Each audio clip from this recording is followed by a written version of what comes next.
Doing out there what's happening. We're gonna be about Fred McGriff and Scott Rolen inducted to the Baseball Hall of Fame. And I'm gonna say it again: is it Barry Bonds and Roger Clemens ain't in? It ain't worth watching.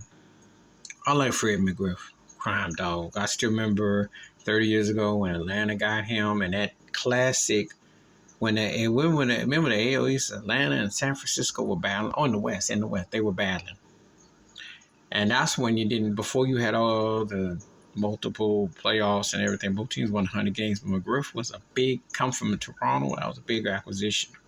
Barry Bonds was in. He's starting to feast, and his power was a feast. But that was a big one. And of course, Atlanta had the great forcemen of pitchers and, just all that. Smokes Avery, and, those guys were Maddox, those guys, Schultz. They just had great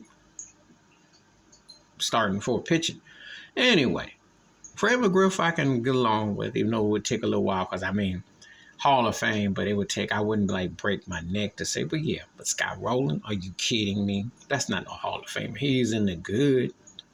I guess Jeff Kent will come up, who did get an MVP by playing with Barry Bonds. Baseball Hall of Fame is full of it. And it's embarrassing. It's a joke. If you don't put Bonds and Clemons in, it ain't even worth having. That's just a fact. Sometimes I can understand one captain. Sometimes they put some other body in, you get scratching your head. Baseball's so-called rules of etiquette and DC, all that is a joke. They've never been decent.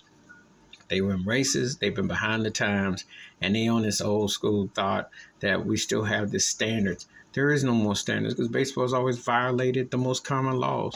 They're American as apple pie, and you can put that with 3 X's too, because they've always been behind the curve with stuff. And the whole Hall of Fame thing is a joke.